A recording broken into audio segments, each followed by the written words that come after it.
Vale, ya estamos grabando. Bueno, pues eso, estábamos hablando de las instalaciones de sistemas de control digital de plantas en los que una planta puede ser compleja. Podemos tener un montón de actuadores, un montón de sensores y, pues bueno, al final, pues si pensamos, por ejemplo, en la industria siderúrgica, en una central térmica, en una central nuclear, en un parque eólico, podemos tener instalaciones con dimensiones de varios kilómetros de longitud, ¿eh? Y que eso, pues claro, influye mucho en cuáles son las estrategias que yo tengo que utilizar para estoy a la vez.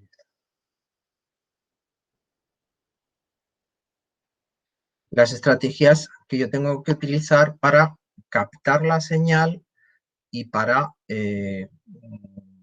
hacer escoger el tipo de sistema de control que vamos a utilizar, ¿vale? Entonces,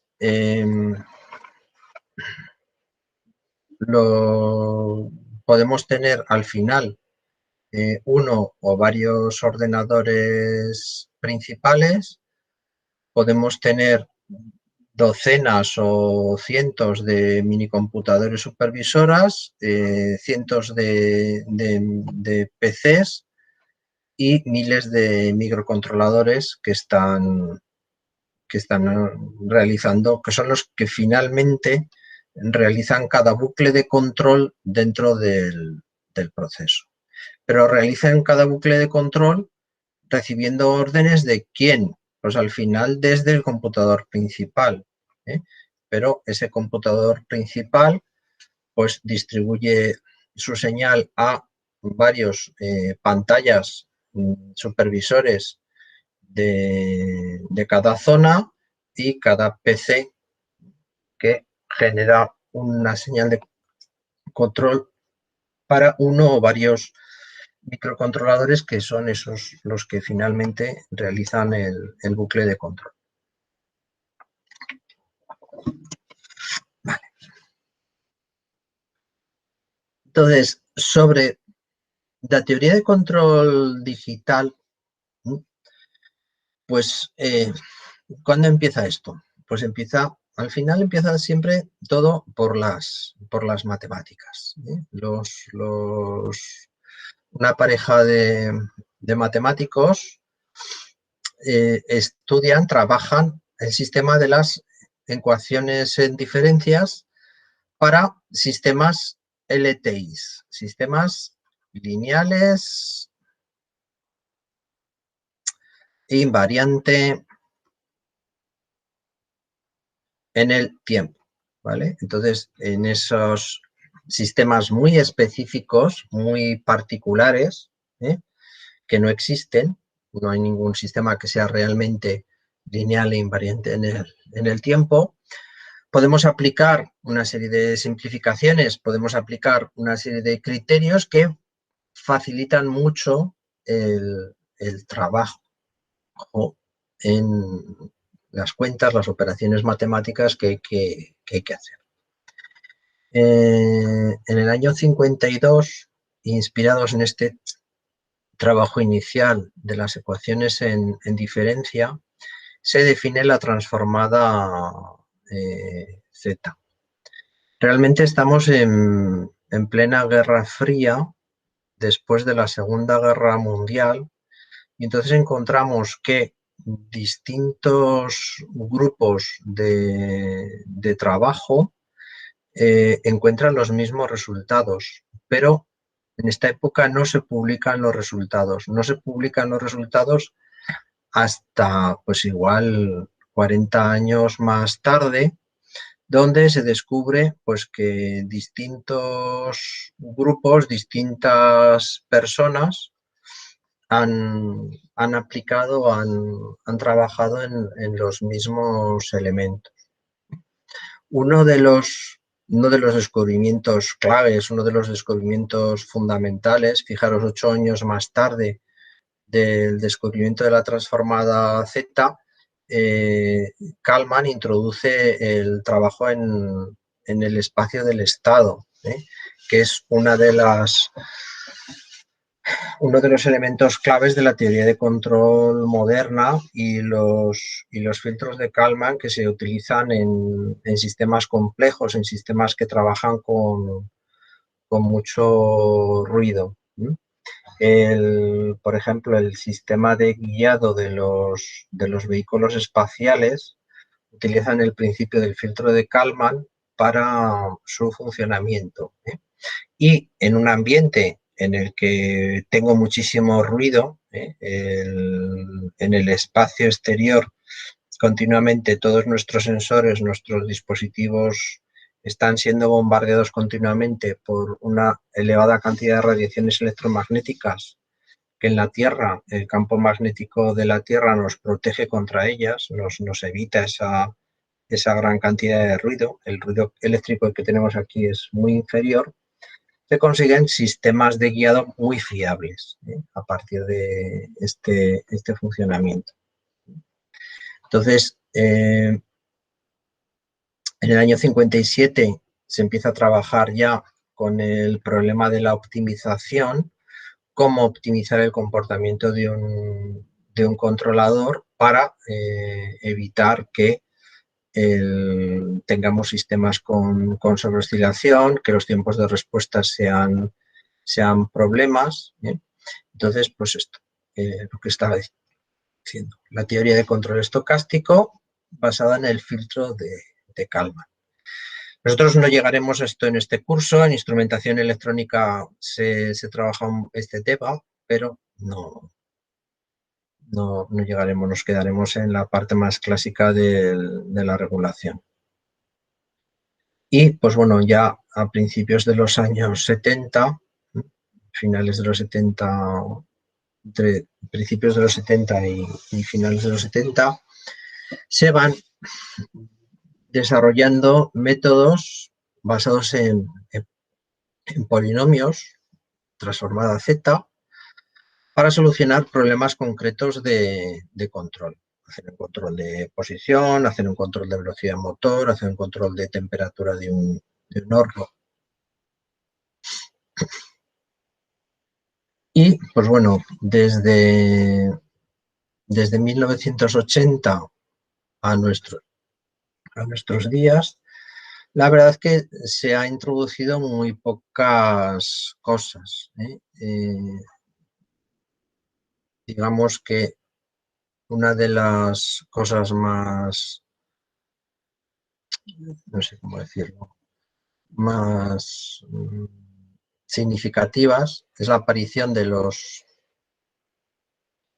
controladores robustos que pueden funcionar incluso aunque cambien las condiciones iniciales del sistema o la función de transferencia de la planta, y el trabajo sobre sistemas no lineales.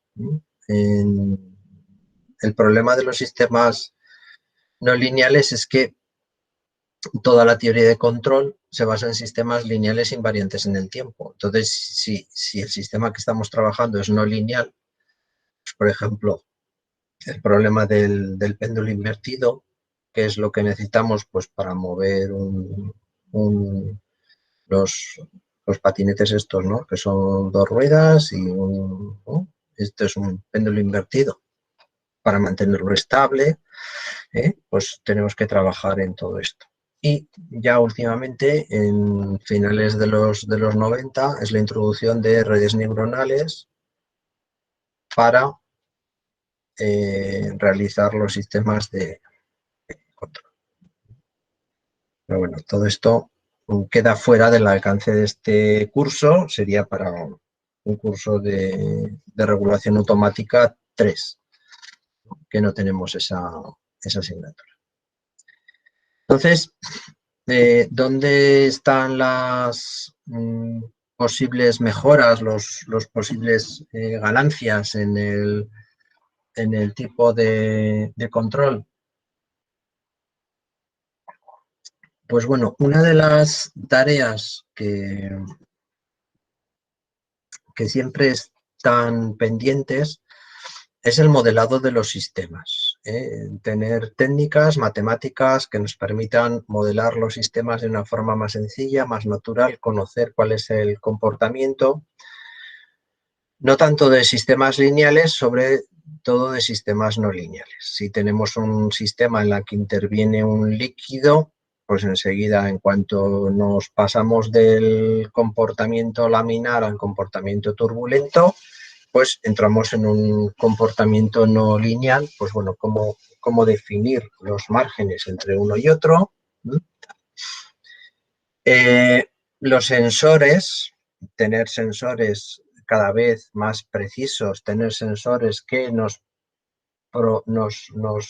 informen de forma digital los valores que tenemos, pues nos permitirán hacer unos controles u otros.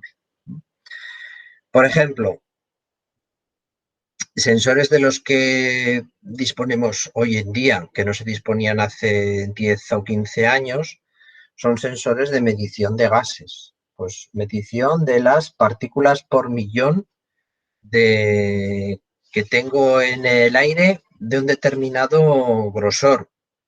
Pues bueno, pues a partir de esa medición de las partículas por millón, pues podré, por ejemplo, diseñar sistemas de combustión de gases para vehículos que sean más ecológicos, que sean capaces de reducir la cantidad de estas partículas, porque si no las puedo medir, porque hace 15 años no tenía sensores para medir esas partículas, pues mal voy a poder regular la temperatura del motor o el ciclo del motor para reducir esas emisiones, ¿vale? O sistemas de medida de gases. Pues, por ejemplo, hacer una cocina que funcione sola.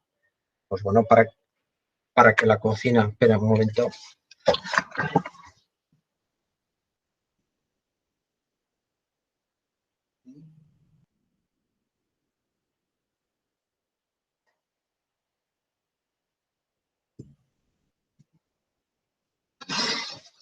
Sorry, los problemas de estar en casa. Que la cocina funcione sola, pues bueno, pues habrá que saber si estás cocinando de forma adecuada o no. O sea, si has puesto un filete, si se está quemando, pues eso va a producir una serie de gases. Si, si el filete, en vez de estarse friendo, se está cociendo, pues se producirán otra serie de gases. Si tenemos sensores de gases adecuados que nos permitan medir esos parámetros, nosotros le diremos a la cocina: quiero freír un filete. Y entonces la temperatura del aceite se ajustará de forma automática y la cocina te dirá: pues mira, ya está el aceite a la temperatura idónea, pon ahora el filete, ¿vale? Bueno, pues todo ese sistema de regulación que ahora parece de ciencia ficción, pues será posible si disponemos de los sensores adecuados, ¿no? Entonces, pues algunos sensores clásicos o tradicionales ya están resueltos, están a nuestra disposición desde hace muchísimo tiempo, ¿no? Pues dice: un sensor que me mida el ángulo en la que tengo el eje de un motor. Bueno, pues sensores de esos, tenemos sensores de los años 80 que ya funcionaban muy bien, ¿no? Encoders incrementales, encoders absolutos, que ya son incluso sensores digitales, no son sensores analógicos. ¿Qué es lo que vamos a encontrar hoy? Pues que con las técnicas de integración quizás seamos capaces de fabricar ese sensor más barato y con un tamaño inferior, ¿eh? O que incluso pues tengamos sensores para el ángulo de posición de los motores, sensores seno-coseno, que antiguamente, teníamos que poner un resolver, que era un sensor grande, pesado, que tenía problemas de ruido eléctrico y carísimo, ¿vale? 1.000, 2.000 euros un resolver. Ahora, un chip de apenas un coste por debajo del euro nos puede dar la misma señal que nos generaba el resolver hace 30 años, ¿vale? Incluso transmitir la señal de ese sensor de forma digital para evitar los problemas de ruido eléctrico en la salida del sensor. Y luego, pues bueno, también tiene influencia pues la tecnología de ordenadores. Contra más pequeños son los ordenadores y dentro de los ordenadores los microcontroladores, más reducida va a ser el tamaño de nuestro sistema y por lo tanto aplicaciones de ciencia ficción, porque no se podía llevar un ordenador en los años 80 de forma portable para que tú lo pudieras llevar contigo, pues hoy sí que se podrían hacer, ¿vale? Entonces, pues sistemas de control automático de la insulina. Podemos hacer un sistema una bomba de insulina que nos vaya bombeando la insulina conforme la vayamos necesitando. Pues sí, claro, hoy en día no es problema, porque podemos poner un microcontrolador de bajo coste, bajo tamaño, ¿eh? dentro del sistema y entonces de esa forma realizar el controlador. Hablamos de un sistema para hacer algo útil, ¿no? Una bomba de insulina. Tengo un amigo que siempre dice, no, eso de los sistemas útiles está muy bien, pero ya hay mucha gente que se dedica a eso. Donde está el dinero es en diseñar cosas estúpidas, pero que a la gente le llaman la atención y que al final se van a vender 15, 20.000 unidades, pero tú puedes vender esas 15, 20.000 unidades a 100 o 200 euros y sacar un montón de dinero de esas ventas, ¿no? No sé si... Yo no veo mucho el programa este del hormiguero, pero en el hormiguero hay alguna sección que hay un tipo que se dedica a presentar cosas estúpidas que se venden en Japón o que se venden en China o que se venden en Asia, en otros lugares del planeta y que llaman la atención, pues bueno, pues porque culturalmente nosotros no pensamos en ese tipo de aplicaciones o tal. Pues bueno, pues esos son el tipo de aplicaciones chorronas que hoy en día pues sería muy fácil lanzar al mercado, ¿no? Dice, pues no, mira, yo quiero hacer cazadoras, pero claro, en las cazadoras el problema es que siempre me tengo que ajustar el puño a la cazadora. Pues bueno, que la cazadora, cuando te pongas la cazadora, el puño está abierto y cuando la cazadora detecte que ya tienes el puño en la posición, cierra el puño. ¿Vale? ¿Qué aporta eso a mi vida? Nada, pero es una chorrada, es un gadget que yo añado a la cazadora. ¿Puedo hacer un sistema de control para eso? Sí, la tecnología hoy lo permite. Puedo meter un microprocesador en una placa de circuito impreso flexible y que eso realice el control sobre un micromotor que cierre una sirga hasta que yo detecte una determinada presión en la muñeca. Pues perfecto. Puedo hacer un chaleco, y esto fue tema de un trabajo de fin de grado, un chaleco que mantenga la temperatura constante. Sí, puedo hacer un chaleco que mantenga la temperatura constante. Le pongo una resistencia Peltier. Cuando yo hago circular la corriente en un sentido, la resistencia se calienta. cuando llega a circular la corriente en otro sentido, la resistencia enfría. O sea, pongo un puente en H y hago un sistema de regulación de temperatura del chaleco, ¿vale? En este caso es más problema cargar con las baterías, ¿no? Porque el peso de las baterías puede llegar a ser importante, pero es un gadget que yo puedo hacer para hacer un control de temperatura de confort de ese chaleco. Y eso lo permite la tecnología actual de computadores, porque con tecnología de hace 30 años, eso sería una tecnología de ciencia ficción. No se podría realizar, ¿vale? Y luego, por último, la teoría de control. Pues claro, evidentemente, si yo no dispongo de las herramientas matemáticas adecuadas que me permitan decidir cuál es la estrategia de control que yo tengo que utilizar para ese chaleco o para esa bomba de insulina o para ese sistema, ¿eh? pues no voy a poder. Entonces, de ahí el objetivo de este curso. El objetivo de este curso es que seamos capaces de nutrirnos de las herramientas matemáticas necesarias para poder realizar estos tipos de control, ¿vale? El problema, pues normalmente el problema es realizar el control en tiempo real, ¿eh? Tener un sistema que evolucione a lo largo del tiempo de forma adecuada, aun con parámetros que puedan ir modificándose a lo largo del tiempo.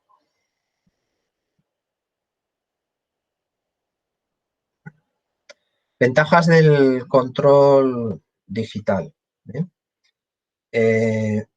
Primero, la comunicación de información, ¿eh? Entonces, en un esquema de control complejo, utilizando características de otras tecnologías, como puede ser la tecnología de Internet, pues yo puedo conseguir transferir información entre todos los sistemas, ¿eh? Estas tecnologías pueden ser alámbricas por cable, que era lo utilizado hasta ahora, ¿eh? Lo que se llaman también métodos guiados, ¿eh? Yo tengo o un cable, o una fibra óptica o algo que me está transmitiendo la información. O pueden ser inalámbricas, ¿vale? Entonces, dentro de esta familia de las tecnologías inalámbricas, pues podemos tener el Wi-Fi, ¿no? El Bluetooth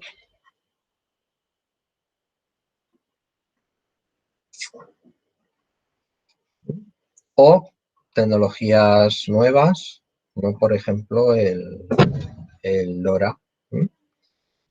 Wi-Fi permite grandes cantidades de transferencia de datos a distancias relativamente pequeñas. El límite del Wi-Fi está en torno a unos 100 metros, ¿eh? Ya para más de 100 metros ya tenemos que utilizar antenas direccionales, sistemas un poquito más complicados. El Bluetooth son tecnologías de corta distancia, poca transmisión de datos. Una pulsera que yo llevo acoplada en la muñeca y que me está tomando datos de la saturación de oxígeno en sangre, del pulso, de la velocidad de ritmo cardíaco, ¿vale? Y entonces los transmite a mi teléfono móvil, que tengo a menos de 1 metro de distancia, o a un dispositivo que acumula la información, ¿vale?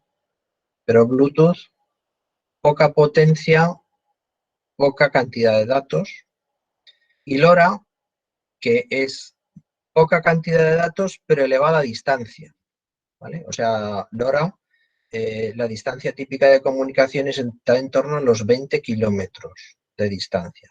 O sea, si yo estoy en campo abierto, que son las situaciones de comunicación ideal, pues del emisor LoRa a un repetidor LoRa, pues podría tener hasta unos 20 kilómetros. O sea, ¿qué tipo de aplicaciones? Pues, por ejemplo, instrumentación de una granja, que yo tengo de forma remota la nave con la granja, pero yo quiero en casa ver cuál es el estado de temperatura en la granja, de tal, y yo no voy a pagar por una conexión, una DSL que me ponga la compañía telefónica cualquiera en la granja, o incluso un módem 4G que yo instale en la granja para transmitir datos. ¿Para qué? Yo puedo tener una comunicación por LoRa desde la granja hasta mi casa, porque, pues bueno, aunque la granja está lejos, no voy a tener la granja a 50 kilómetros, ¿vale? Entonces, transmitir información del estado, de la instalación, de la temperatura, de si tengo corriente eléctrica, si no tengo corriente eléctrica, si los hilos de alimentación están funcionando, si tengo, por ejemplo, puedo tener, incluso saber si los cerdos, si es una granja de cerdos, se están moviendo o no se están moviendo. Si yo tengo un sistema de riego, pues conocer la temperatura relativa o sea, la temperatura relativa no, la humedad relativa de la tierra, activar o desactivar de forma remota el riego de la finca, ¿vale? Esta tecnología da mucho juego y permite el control de muchas aplicaciones pues, por ejemplo, aplicaciones en agricultura, que me ayudan me facilite mucho la vida con esta tecnología. El récord de transmisión de paquetes en LoRa está en más de 750 kilómetros. Es una señal que se transmitió desde un globo sonda en Zaragoza y, claro, el globo sonda a 35 kilómetros de altura, y la señal se recogió en un receptor en Portugal. Entonces, al sur de Portugal, se consiguió batir un récord de transmisión de esta comunicación, pero ya os digo, tienes que poner el transmisor en un globo sonda. Entonces, eso, para batir un récord está bien, o para decir que eres el más raro del planeta, pero para aplicaciones prácticas del día a día no tiene mucho sentido. Se está trabajando también, por ejemplo, en redes LoRa ciudadanas, donde yo tengo repetidores LoRa en determinados puntos, en determinados edificios de la ciudad, y mis señales LoRa, a través de un protocolo, pueden viajar por esos repetidores sin coste. Otra cuestión que tiene el control digital como ventaja es que yo puedo compartir canales. O sea, yo quiero hacer un control de velocidad y de posición de un motor, pero a la vez quiero monitorizar la temperatura del motor para que, si supera determinado valor para el sistema, pues bueno, esto en un control analógico clásico serían 3 controles independientes que yo tendría que buscar la forma de que interactuasen entre sí. En un sistema digital es el mismo microcontrolador de control el que hace las 3 cosas a la vez, y ya solo es una cuestión de software, poder realizar el control de cada una de estas partes. Incluso a la hora de representar la información o representar los resultados del sistema, ¿vale? Puedo aplicar leyes de control más complejas o más sofisticadas. O sea, en control analógico, que hemos estudiado que podíamos hacer un control proporcional integral, proporcional derivado o proporcional integral derivado, ¿vale? Y eso implica que para hacer cada uno de estos bloques yo tengo que poner un controlador y la señal, ¿vale? Pues un P, un I, un D. Entonces la señal de salida es o la suma de las tres o ir quitando alguna de estas. Pero, ¿y si quiero hacer un control P, I, D? Pues entonces ya igual tenemos que buscar, que tenemos que modificar este esquema y tenemos que hacer el PID, pero esto conectarlo a un sumador y luego la salida de este sumador a otro control integral que se alimente también de la misma entrada, ¿vale? Desde el punto de vista analógico, resolver este problema puede ser tremendamente complicado. Desde el punto de vista digital, es decir, que la salida de mi sistema es igual a x1 por 0,23 más. Es una ecuación que yo pongo en una línea de código.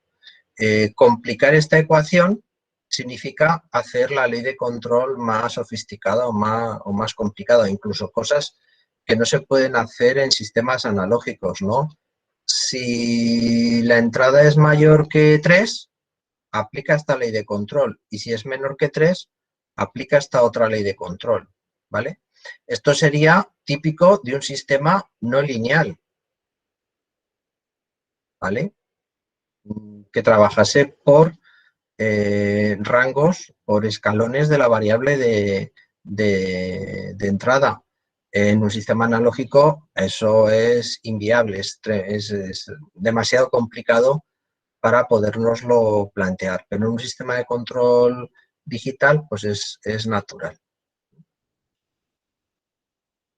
Y luego, pues bueno, en algunos casos podemos controlar comportamientos que son imposibles para un control continuo, ¿vale? Entonces, el tiempo de asentamiento finito sería un ejemplo clásico, ¿eh? Lo que hablamos la otra semana. Al final, ¿cuál es la salida de un sistema analógico? Es una exponencial. ¿En qué momento esto llega al valor final? Cuando t tiende a infinito, ¿vale? Cuando t tiende a infinito. Entonces, aunque la señal esté muy cerca del valor final, se va acercando más y más y más. En un control digital, pues bueno, esto será una señal escalonada, pero al final llega a un valor que ese escalón llega al valor finito, ¿vale? Pues bueno, pues tendremos este comportamiento de los sistemas.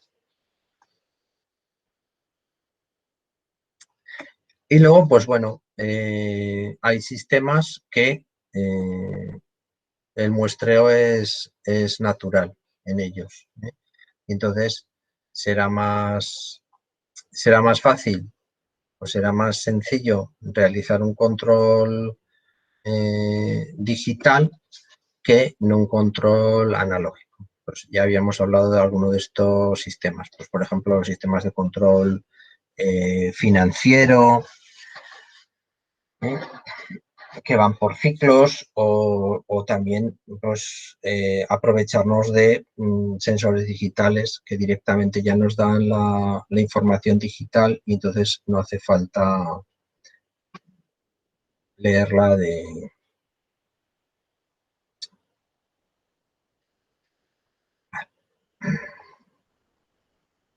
Inconvenientes. Pues bueno, el análisis y el diseño es un poco más complicado, hay que hacer más cuentas, se pierde información en la parte de conversión digital analógica y analógica digital, se pierde información, o sea, yo la señal que voy leyendo, la voy leyendo en instantes concretos, ¿vale? En cada uno de estos instantes concretos. Un instante separado por el T, el periodo de muestreo. ¿Y qué es lo que ha ocurrido aquí en medio? Pues no lo sé. Igual el sistema ha hecho esto, ¿vale? Pero yo tengo que escoger este valor del periodo de muestreo para que ese comportamiento que ha tenido el sistema durante los momentos en los que yo desconozco cuál es su valor de salida pues no influya sobre el control que estoy realizando en el sistema. Y pues bueno, y luego el retardo, ¿vale? Que se introduce en el tratamiento de la señal. Un conversor analógico digital pues me convierte la señal en un tiempo de microsegundos o de nanosegundos, pero eso implica que yo estoy introduciendo un retraso. ¿Ese retraso en qué se concretaría? Se concretaría que en la función de transferencia del sistema yo estoy introduciendo una constante elevado a menos t tau, o sea, menos t, y t es el periodo de muestreo. Si sacamos el diagrama de Bode de este sistema, pues el diagrama de Bode de este sistema será el que sea, ¿vale? Pero cuando llegamos a la frecuencia 1 partido por t, la fase, el diagrama de fase, tiene un comportamiento raro. Vendría por aquí y a partir de este momento la fase haría así. Caería en picado hacia el infinito, hacia el menos infinito, ¿vale? Entonces, la fase en un sistema digital nunca se queda en 0, menos 90 o más 90 o menos 180 o más 180, sino que debido a este término de retraso inherente al comportamiento, a partir de determinada frecuencia, la fase del sistema cae. Claro, ¿y esta frecuencia qué valores tiene? Pues depende del periodo de muestreo. Pues si yo hago un periodo de muestreo de 1 microsegundo, pues esto será una frecuencia muy elevada. Entonces, pues bueno, pues no, si a partir de 1 megahercio, con una señal de 1 megahercio, el sistema empieza a hacer cosas raras, pues tampoco me preocupa mucho, porque igual es un sistema que trabaja, las señales que trabaja están del orden de kilohercios. Pues vale, pues no ha lugar que con una señal de 1 megahercio esto provoque un problema. Si el periodo de esta señal está cercano a la frecuencia de las señales que trabajamos, pues esto sí que puede ser un problema, ¿vale? Entonces, esto nos forzará o nos llevará a que intentamos buscar siempre circuitos conversores analógico-digitales o digitales analógicos que introduzcan el menor tiempo posible de retraso en el comportamiento del sistema. ¿Bien? Bueno, este T, vamos a decirlo, T sub M, T sub M, tiempo de muestreo del conversor analógico digital, que no es el periodo de muestreo total del sistema. El periodo de muestreo total del sistema va a ser superior.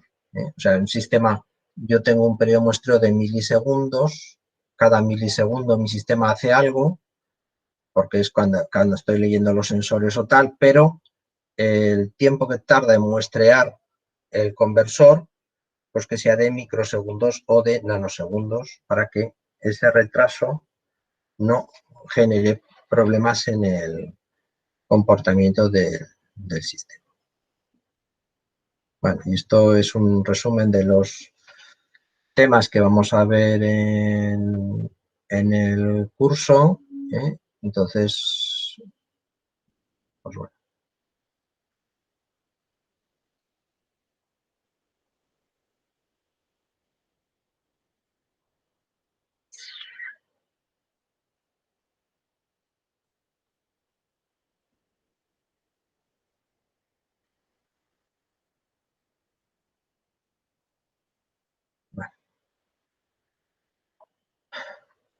Bueno, resumen. Entonces, ¿cómo va a ser el esquema de control que utilicemos?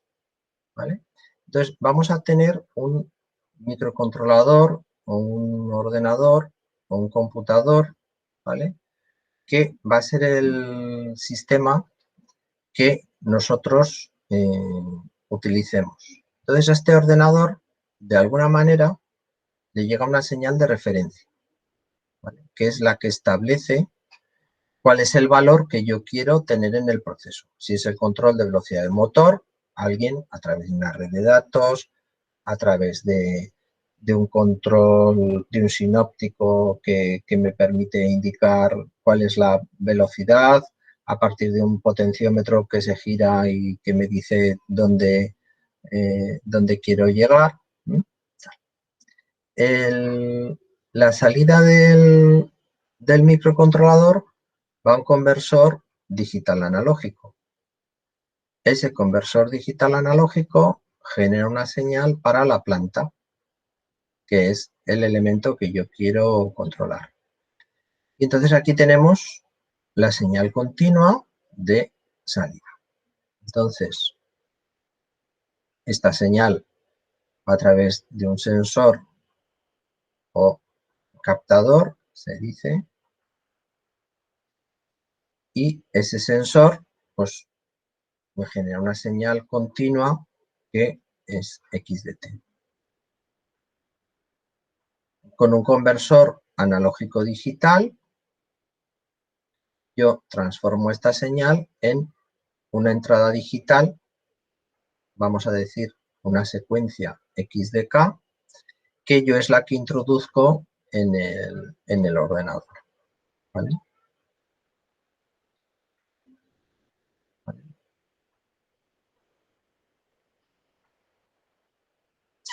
Vamos a llamarle a esta una secuencia UDK, a esta UDT. Entonces, estas serían las señales que yo iría introduciendo en el sistema y que tendríamos, que nos permitiría controlar el mecanismo del funcionamiento.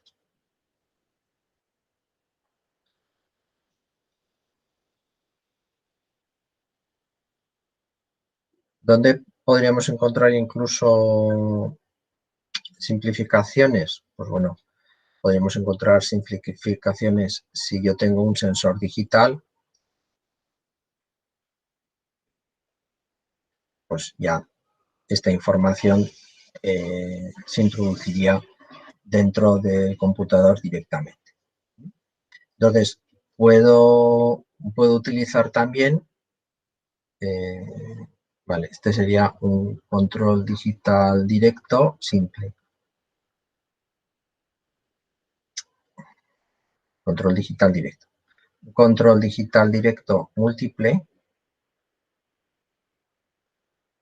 Seguiría un esquema de control similar, donde yo tengo el microcontrolador, tengo la señal de referencia 1, la señal de referencia 2, la señal de referencia N, y yo por cada una de estas señales de referencia, o sea, por cada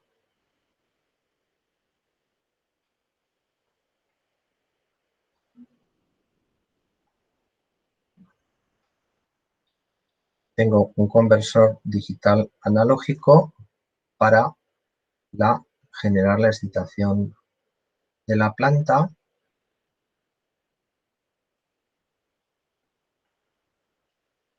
poquito más ordenado.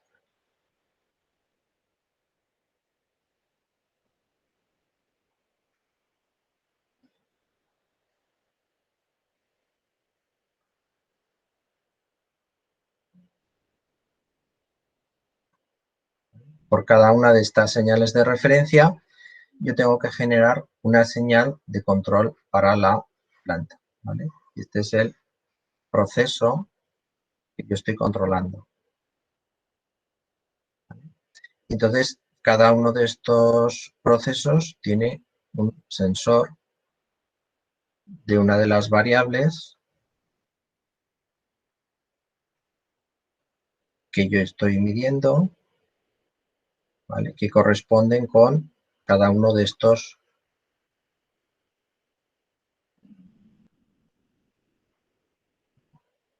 Entonces, esto lo introducimos a un multiplexor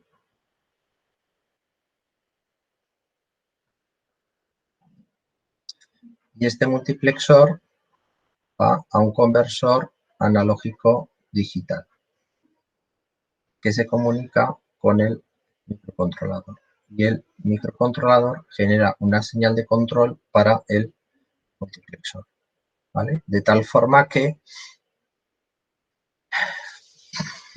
el conversor analógico digital pues suele ser el elemento caro en la parte de control del sistema, el elemento caro, el elemento preciso.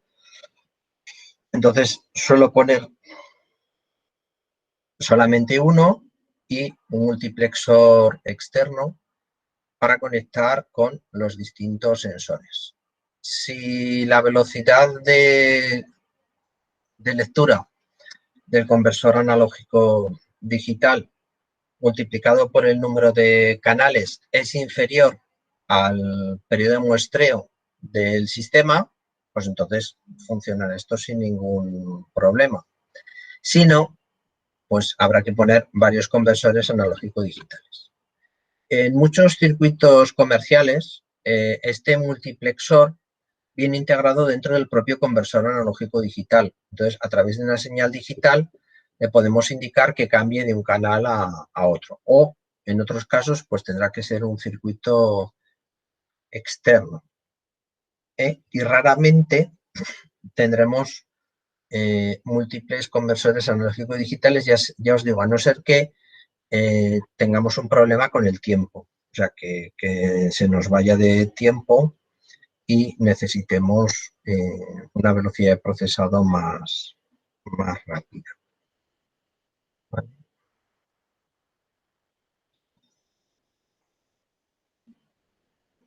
Bueno, pues esto es todo lo referente al tema 1. Vamos a empezar con el tema 2.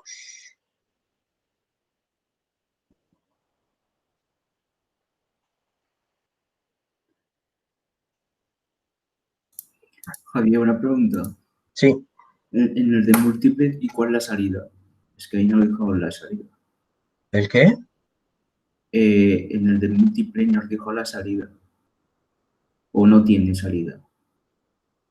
A ver, la salida son estas. I sub 1 de t, I sub 2 de t, I sub n de t, donde tenemos conectados los sensores. ¿Vale? O sea, la planta, esto serían las UDTs, las entradas, y luego la planta tendría distintas salidas, ¿vale? Pues un proceso complicado, un baño de ácido. Pues tengo entrada para meter corriente en la resistencia. Tengo una entrada para abrir o cerrar el paso de entrada de ácido. El oxígeno que estoy metiendo en el baño.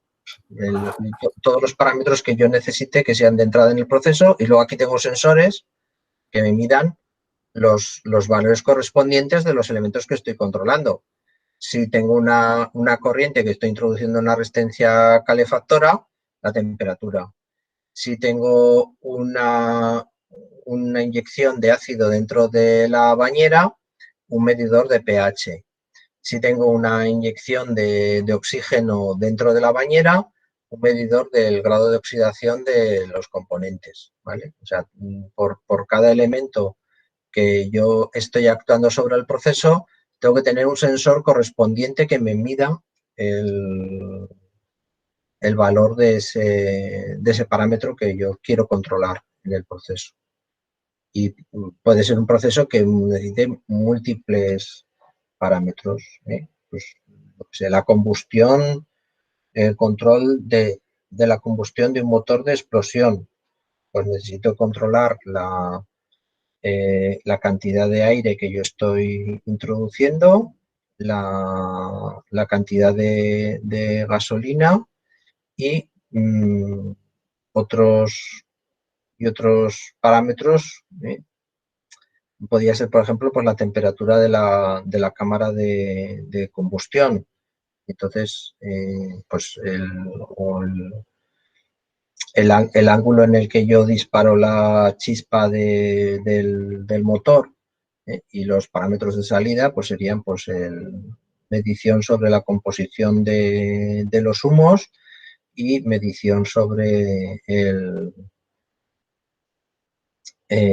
pues, yo qué sé, o sea, los gases y el rendimiento que me está dando el motor, ¿no? O los rendimientos, las revoluciones por minuto en la que está girando el motor, o si yo estoy actuando sobre el sistema este, ¿cómo se llama? El turbo, o no estoy actuando sobre el turbo, ¿vale? Es, todo lo que sean entradas y salidas. ¿Sí? Sí, gracias. Vale. Tema 2. Secuencias. ¿Vale? Ya, fijaros, en la teoría de control ya estamos en 1948, ya vamos avanzando, ¿no? Entonces, ¿qué es una secuencia? Una secuencia es un conjunto numerado de elementos en las que hacemos corresponder un índice con un elemento de el conjunto, ¿vale? O sea, una secuencia, pues es, por ejemplo, 2, 3, 4, menos 7, 6, ¿vale? Entonces, tenemos un valor y tenemos un índice, una posición 0 de la secuencia, la posición 1 de la secuencia, la posición 2, ¿vale? O sea, si yo represento esta secuencia en un diagrama de tiempo, pues en la posición 0,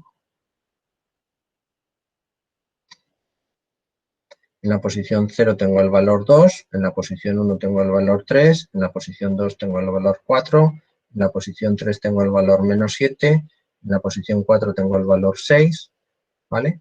Para cada elemento de la secuencia, cada posición que tengo dentro de la secuencia, yo tengo un valor concreto. Las secuencias se representan siempre ordenadas, aunque yo, y esto sería, pues, por ejemplo, el nombre de la secuencia, ¿no?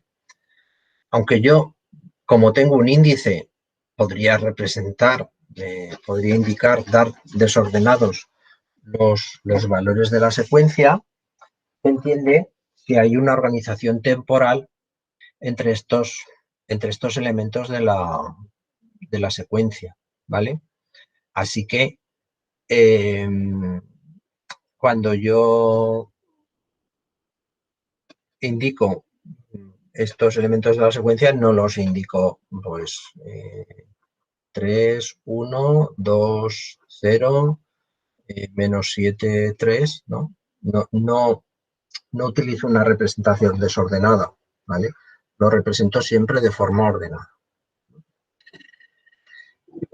Los índices de la secuencia pueden ir desde el menos infinito hasta el más infinito, ¿vale? O sea, una secuencia puede tener un número infinito de elementos y podemos tener secuencias con términos de índice negativo, ¿no? Pues, por ejemplo, menos 3,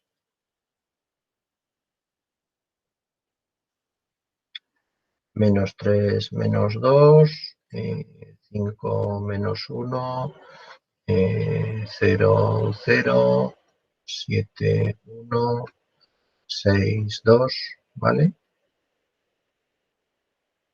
Y otra cuestión es que tampoco nos saltamos nunca ningún elemento de la secuencia, ¿eh? Siempre ponemos todos los elementos de la secuencia al representar la secuencia.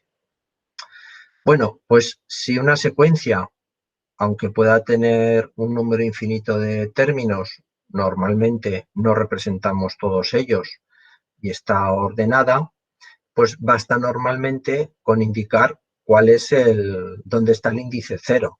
O sea, yo podría representar la secuencia z de k de esta forma. -3, 5, 0, 0, 7, 6 y luego el resto de elementos, ¿vale? Con decir dónde es, cuál de todos los elementos es el elemento que está en el índice 0, sería más que suficiente. Ya cuando hablamos de los sistemas analógicos, hablamos de los sistemas causales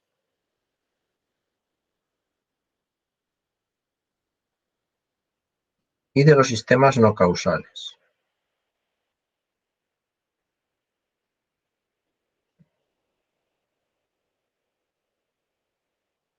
En un sistema causal, para definir el comportamiento, no necesito conocer cuál es el futuro.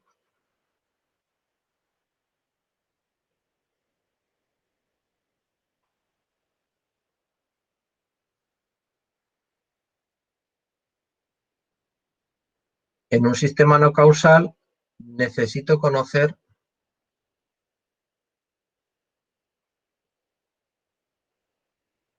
el futuro.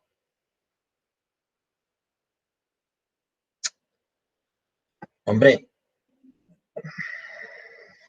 me diréis, pues es que nos dices que vamos a estudiar sistemas causales en este curso y los sistemas causales no tienen gracia, porque si yo no necesito conocer el futuro, pues ¿cómo voy a hacer un sistema, por ejemplo, para invertir en bolsa? Que el sistema de invertir en bolsa, de lo que se beneficia es de tener un conocimiento del futuro, no saber cuánto valen las acciones hoy, sino saber cuánto valen las acciones mañana para poder invertir de forma adecuada. Bueno, pues este curso solo nos vamos a centrar en los sistemas causales, en aquellos sistemas que no necesitan conocer el futuro, aunque los sistemas divertidos son los no causales, que si conocemos el futuro podemos hacer predicciones del comportamiento del sistema, ¿vale? Entonces, los no causales, pues esto es para la carrera esta nueva de ingeniería de datos, ¿no? Es donde se estudiarán este tipo de sistemas. En mecatrónica nos quedamos en los sistemas causales. Bueno, ¿a qué va esto? En los sistemas causales, todo lo que ocurre antes del instante 0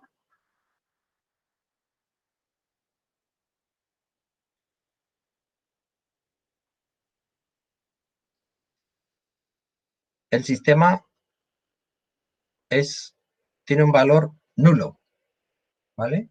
Entonces, todas las secuencias empiezan en el instante 0, ¿vale? O sea, las secuencias en lo que vamos a trabajar en sistemas causales empiezan todas en el instante 0,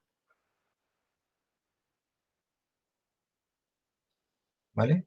Pues bueno, como empiezan todas en el instante 0, ¿qué sentido tiene representar ese instante? Si ya sabemos que por defecto todas van a comenzar en el instante 0.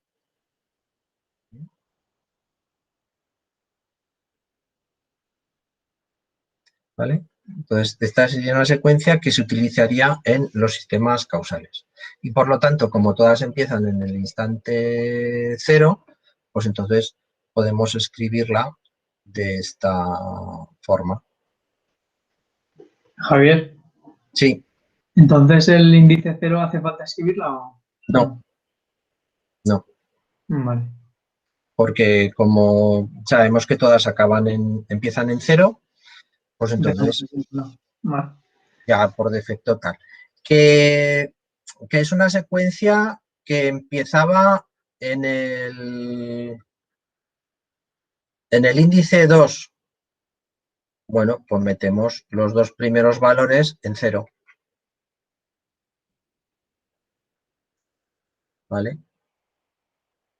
Entonces, esta sería la posición 0, la posición 1, la posición 2. Realmente la secuencia empezaba aquí, en la posición 2, pero por escribirla siempre de la misma forma y evitarnos el encordio de escribir los índices, pues ponemos 2 ceros delante y ya está.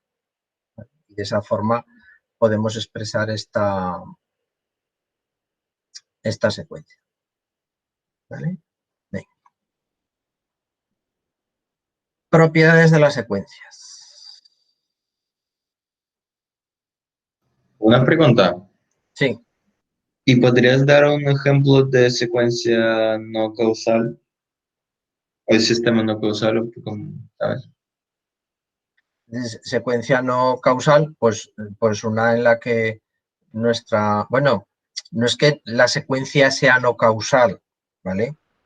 Todas las secuencias son secuencias que se utilizan en sistemas no causales, ¿vale? Entonces, una secuencia que se utiliza en un sistema no causal, pues podría ser esta, ¿vale? Entonces, tiene valores antes del instante cero, ¿vale? Pero esta secuencia, con las técnicas que estamos tratando, no podríamos utilizarla en un sistema causal, con las técnicas que vamos a hablar. Vale. Retraso. Una secuencia I de K está retrasada n ciclos con respecto a x de K si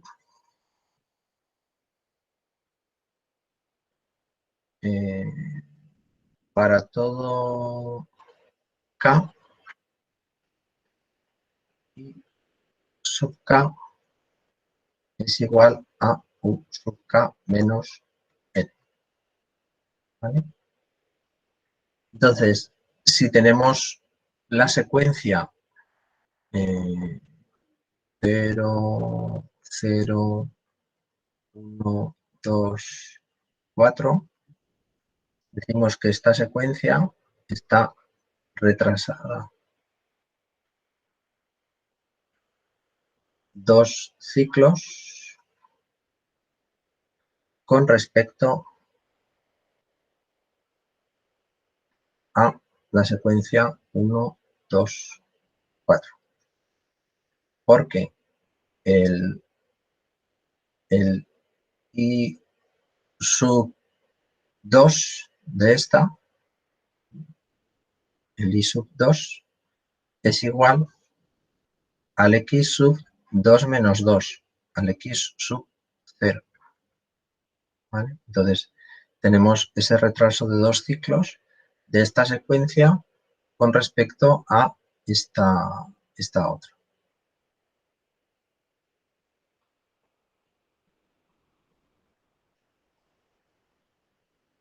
Adelanto. Una secuencia I sub K está adelantada n ciclos con respecto a otra secuencia X sub K si para todo K se verifica que I sub K es igual a U sub K más N. Bueno, pues esto sería el mismo ejemplo, pero dicho al revés, ¿no? O sea, esta secuencia X de K está adelantada 2 ciclos con respecto a la I de K, ¿vale? El ejemplo sirve el mismo. Suma. Decimos que una secuencia I de K es suma de U de K y de X de K si se cumple para todo K que I de K es igual a U de K más X de K. ¿Vale? Cuando pongo la secuencia entre el valor de la secuencia entre llaves, estoy hablando de la secuencia completa. Cuando pongo los términos de la secuencia sin llaves, estoy hablando de los términos individuales de la secuencia. ¿Vale? Y K es el índice genérico de esta secuencia que habrá que ir sustituyendo para 0, 1, 2, ¿vale? Entonces, si hablamos, por ejemplo, que X de K es igual a la secuencia 1, 2, 3, 6, 5 y U de K. Y normalmente no se distingue aquí muy bien cuando escribo, pero cuando hablo de la secuencia general la pongo con mayúscula. ¿Eh? Y cuando hablo de los términos individuales de la secuencia, los escribe con minúscula. Pues menos 1, 0, 6, 5, 2. Bueno, y puede ser de distinto tamaño. ¿Vale? No tiene por qué ser del mismo tamaño. 3, 1. Entonces hablaríamos que I de K, que es la secuencia 0, 2, 9, 11, 7, 3, 1, es suma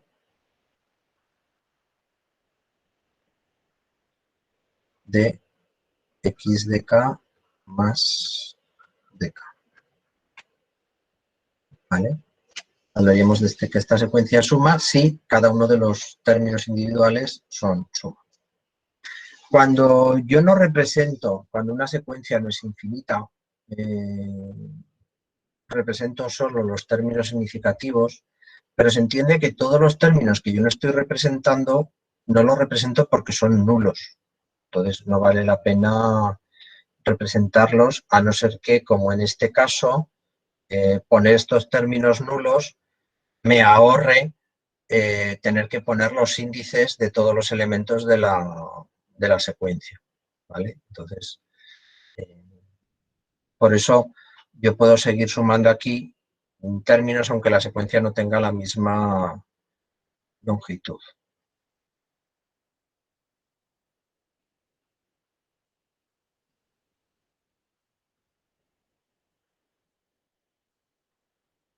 Vale.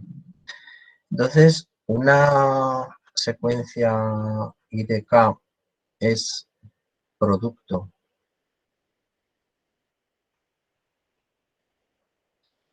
de una secuencia X de K por una constante M si para todo K los términos I de K son igual a M por los términos de X de K.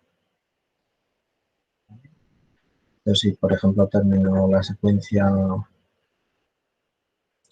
X de K 0, 2, 1, 7, pues la secuencia I de K igual a 5 por X de K será igual a 0, 10, 5, 35.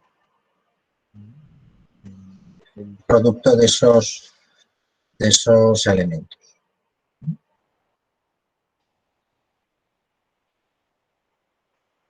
Seguiremos hablando de algunas propiedades adicionales de las secuencias, pero bueno, de momento nos quedamos con estas.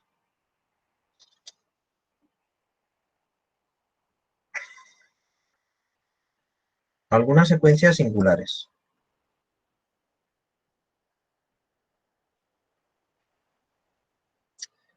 Entonces, tenemos, por ejemplo, la secuencia impulso unitario.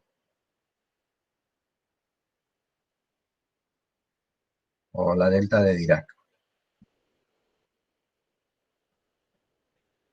Bueno, esta secuencia es una secuencia que vale 1 en el instante 0 y 0 en el resto de los instantes. O sea que también, como hemos dicho, que ponemos 0 para todo valor que sea distinto, o sea que no ponemos nada, los valores que sean 0, con poner el primer 1 que está en el índice 0, pues es suficiente, ¿vale? Fijaros, esta señal, esta secuencia es idéntico a lo que en sistemas continuos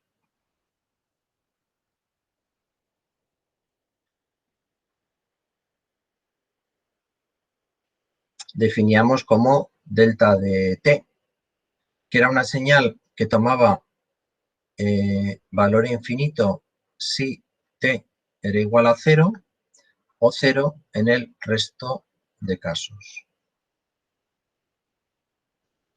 Claro, dice, venga, pues vamos a hacer un circuito que someta la entrada del sistema a un impulso unitario y ver cuál es el comportamiento.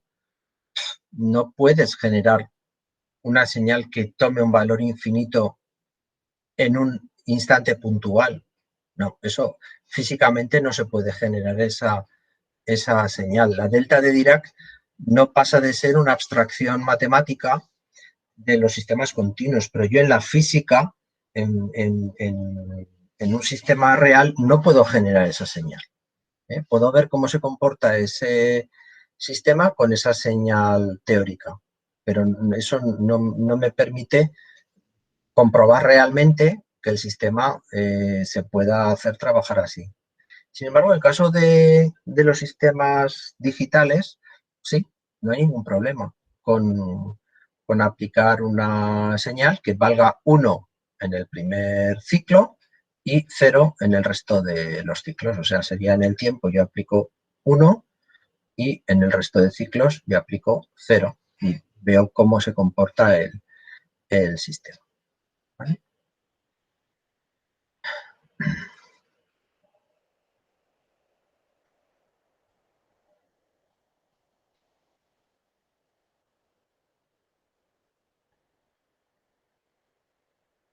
La señal escalón unitario es una señal que a partir del instante 0 toma siempre valor 1. Entonces, sería una señal que, conforme va evolucionando el tiempo, siempre nos da este valor 1. ¿Vale? Desde el instante 0 ya toma el valor 1 y mantiene ese valor durante el resto del tiempo. Esto en sistema continuo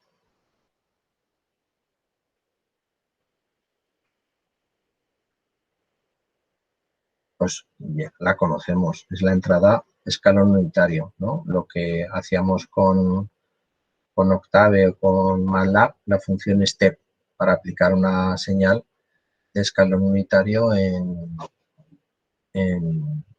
la entrada del sistema.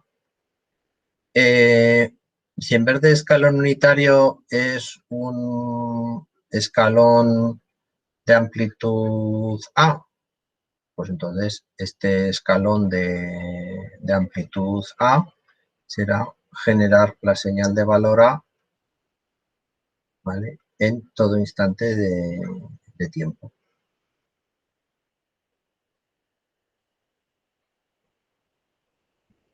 Que en sistemas continuos pues también podríamos utilizar un escalón de valor A. Pues, por ejemplo, me permitiría simular pues, el comportamiento del sistema ante una señal de referencia que respondiese, por ejemplo, pasa del valor 0 a la velocidad nominal de giro del motor.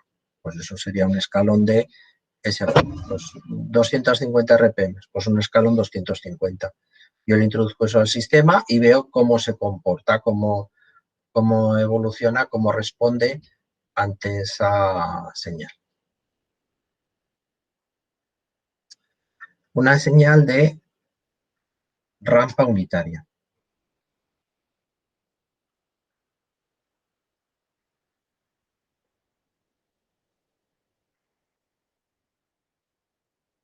¿Vale? Pues será una señal que tome esta secuencia. ¿Vale? Una señal que, partiendo del valor 0, tenga una pendiente de 45 grados. Vale, pues esto también en sistemas continuos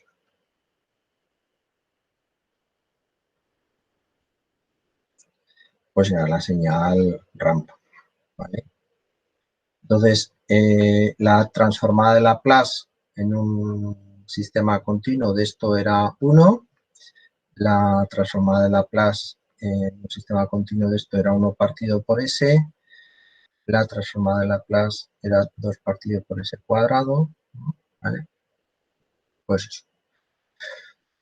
Y en el caso de los sistemas digitales, pues ya veremos, de momento tenemos la secuencia, ya veremos cuando lleguemos a la parte de la transformada Z, cómo se corrige, cómo se compensa, cómo se transforma esa parte.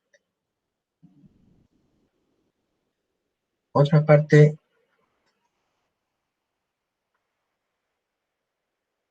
de las secuencias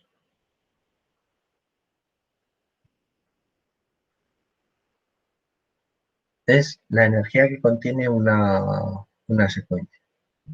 Entonces, la energía que contiene una secuencia es el sumatorio con n variando desde menos infinito a más infinito de el valor de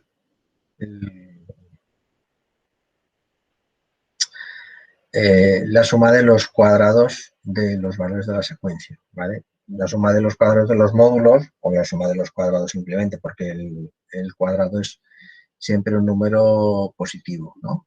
Esto, pues como nuestras secuencias van a comenzar siempre en 0, podemos decir que es la energía unilateral. Esto sería la energía bilateral desde menos infinito a 0 y de 0 a más infinito, y la energía unilateral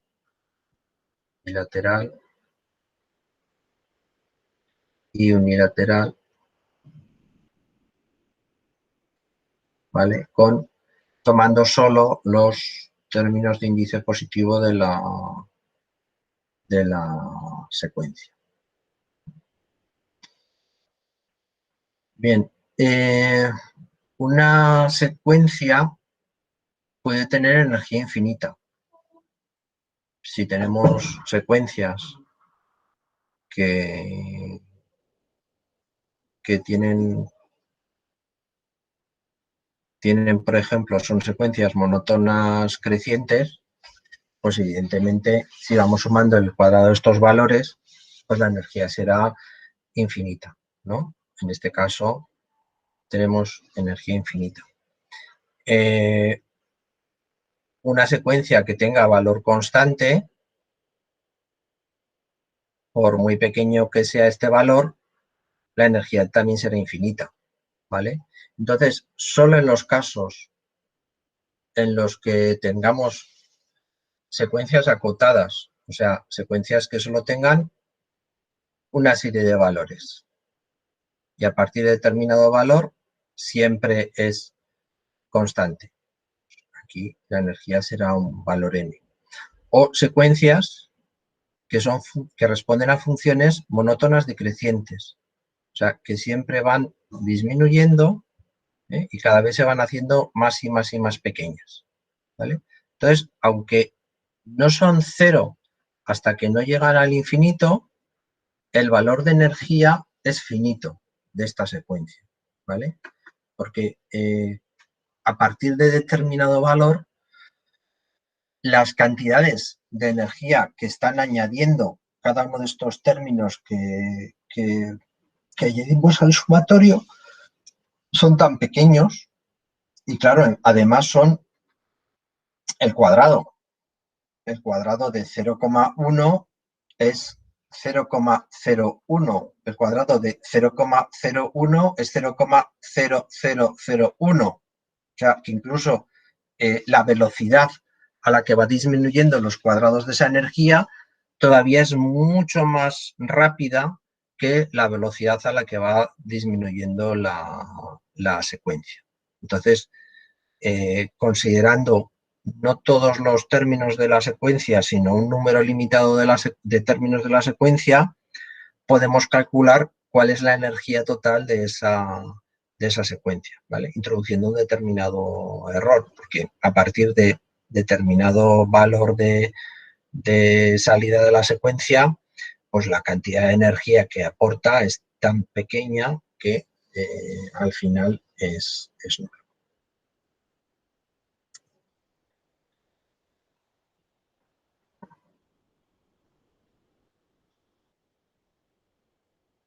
Si tenéis alguna duda o cualquier cosa, pues no dudéis en interrumpirme. A ver, aquí hay un comentario en el chat. Dar acceso al Moodle, pues te daré acceso al final de la sesión, que si no tengo que cortar la clase, ¿vale? Pero sí te daré acceso.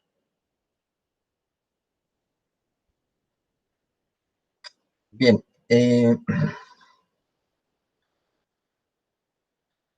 Sistema discreto.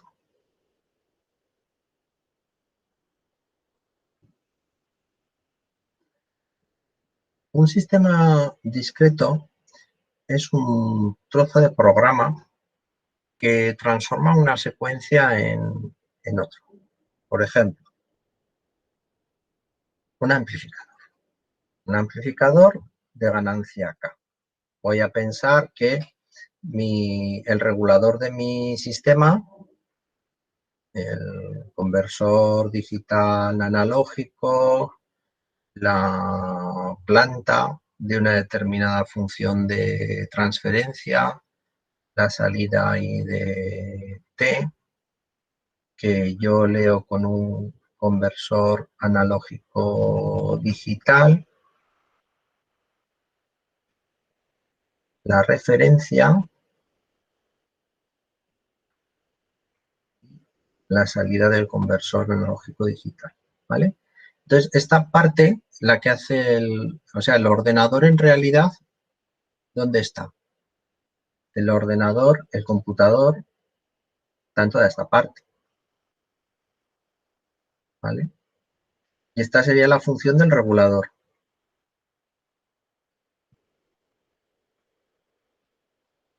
Y esto es todo lo que hace el ordenador.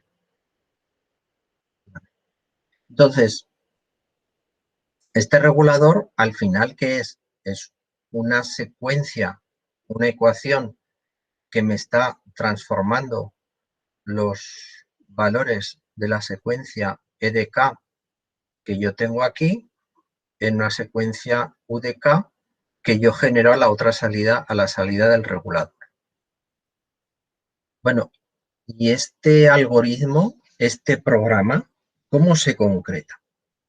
Bueno, pues si yo escribo esto, por ejemplo, en Arduino, ¿vale? Vamos a pensar que yo tengo un Arduino que está haciendo de sistema de control, que yo tengo conectado por un puerto serie a un sistema de gestión global, a un PC que me está realizando el control de una serie de bucles de control, que yo la salida de este Arduino, una línea de salida del Arduino, pues la tengo conectada al proceso,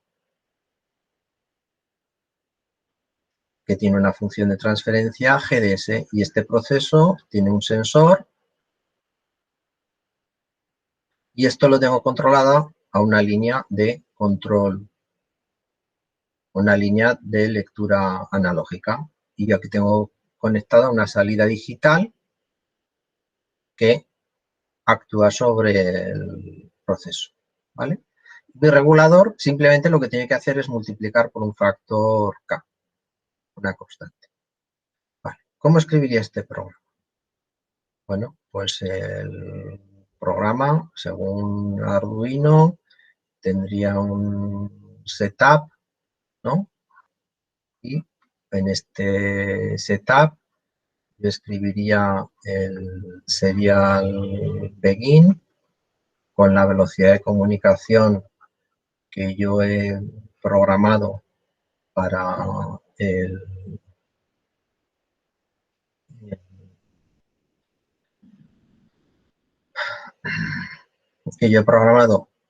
la comunicación del sistema, y tendría que programar Uy, calla, ya estoy tocando lo que no tendría que tocar.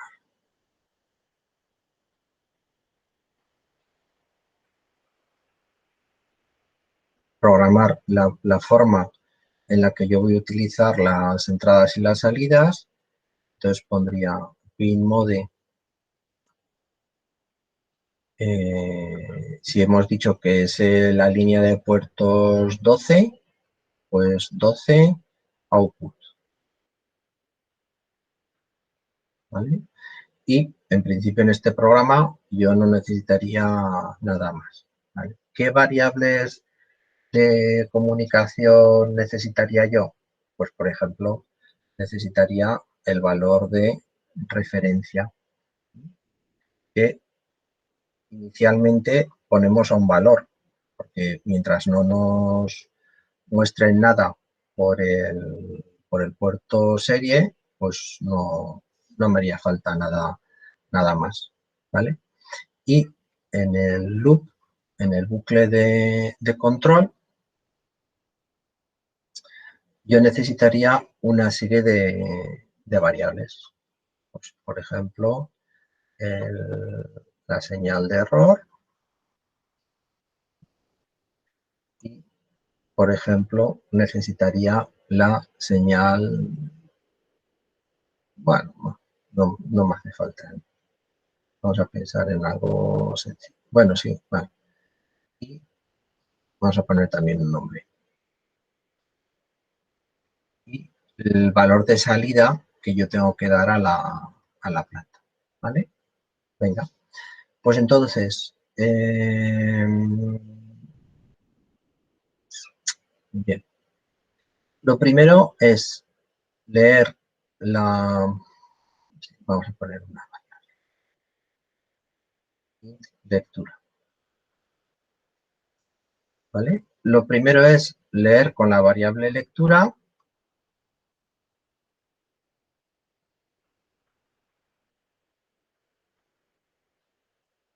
el valor que me da de entrada el sensor, ¿vale?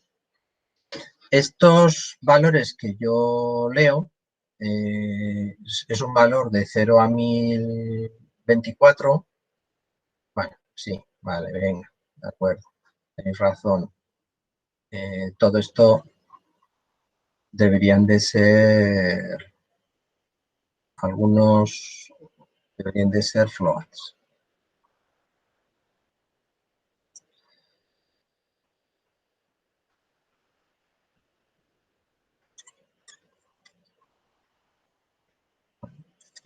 Pues 100 o 100.0. ¿Vale? El valor que me lee el conversor analógico digital es un valor que va de 0 a 1024. Pero claro, yo aquí lo que estoy leyendo es una tensión que va de 0 a 1,1 voltios, ¿vale? Es la tensión analógica que yo tendría. Bueno, pues entonces tendré que convertir este valor de lectura a el valor de tensión analógica que yo estoy viendo, o incluso, según la función de transferencia del sensor, pues el valor real. Vamos a pensar que el sensor nos da bueno, no sé. Entonces esto lo multiplicaría por la tensión de referencia del conversor analógico digital y lo dividiría por 1024, ¿vale? Que es el número de pasos que tiene el conversor analógico digital, ¿vale? Y ahora esto, pues seguramente habría que multiplicarlo por un factor de conversión del sensor.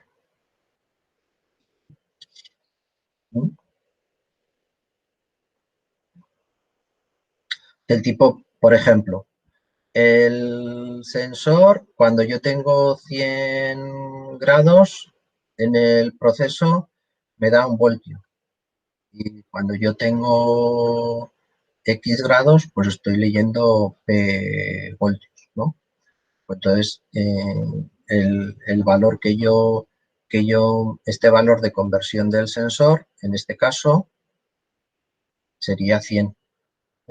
Que yo, para transformar estos voltios que me está leyendo el conversor analógico digital en el valor real de la variable que estoy midiendo, pues tengo que multiplicarlo por este factor de 100. Entonces, esto es la lectura. Esto es lo que yo leo a la salida del conversor analógico digital, ¿vale? Entonces, esto, si se lo resto a la referencia, me da el error, ¿vale? Que es el valor que yo tengo allí. Entonces, el error será igual a la referencia menos la lectura. ¿Vale? Y ahora, la salida, pues será igual al error. ¿Qué tenía que hacer este sistema? Multiplicar por la constante K. Este sistema era un sistema de control proporcional que simplemente multiplica por la constante K. Bueno, pues la salida, el valor que yo tengo aquí a la salida es el error multiplicado por la constante. Así que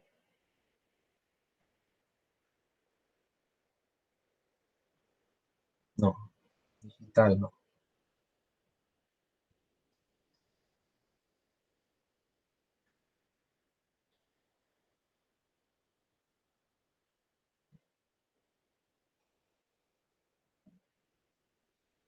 Así que ahora tengo que escribir analog write en el canal 12 el valor de salida, ¿vale?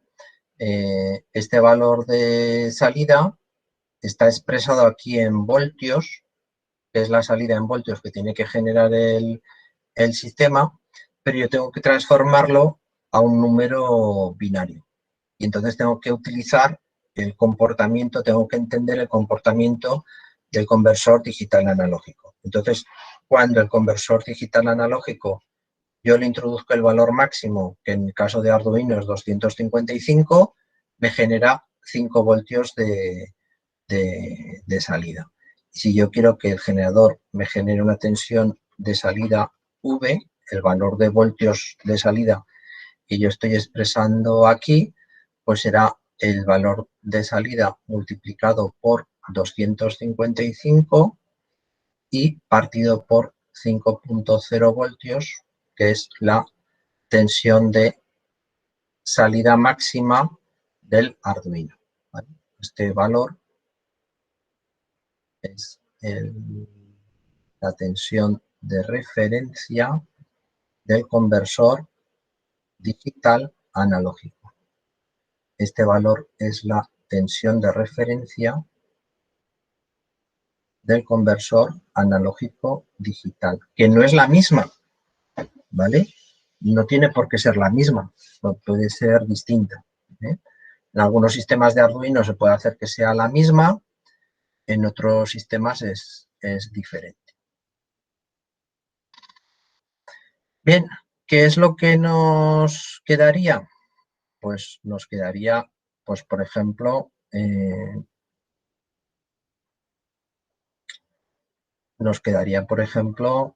ver si hay un nuevo valor de referencia.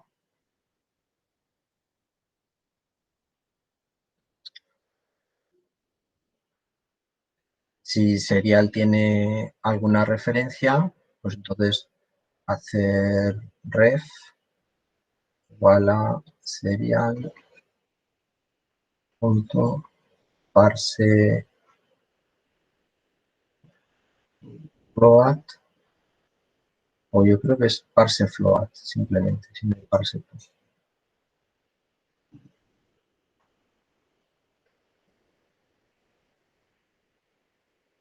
Parse float de el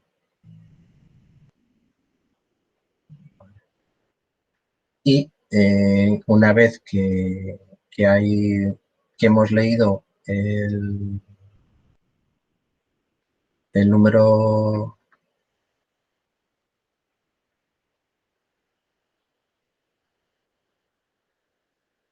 el valor de entrada, hay que hacer un flush del puerto serie.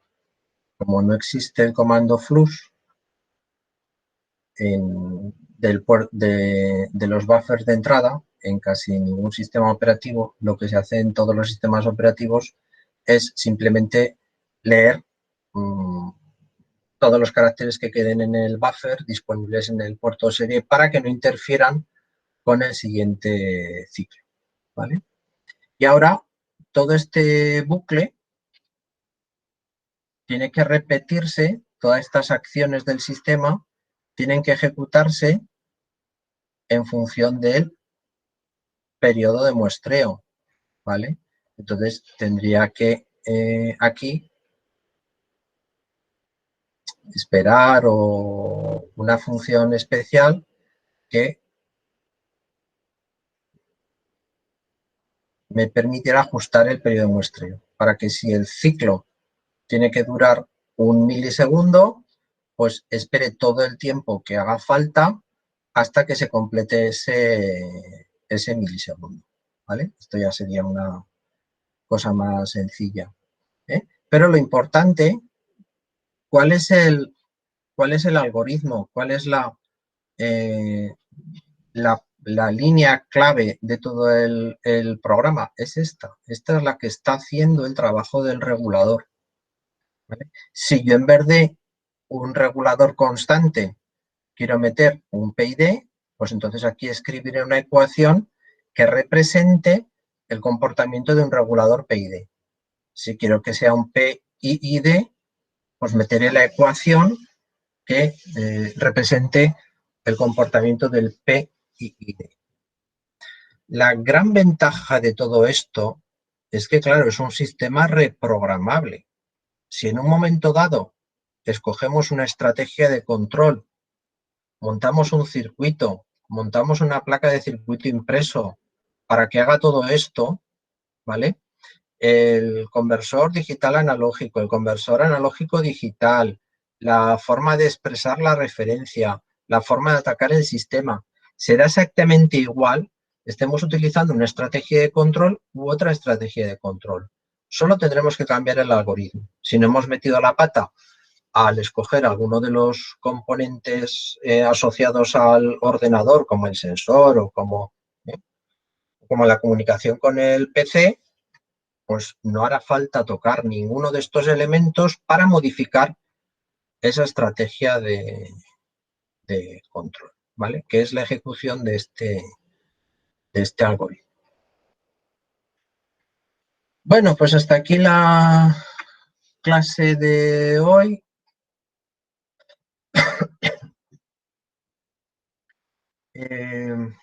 Seguiremos el miércoles, ¿no? Me parece que tenemos otra clase. Paro la grabación.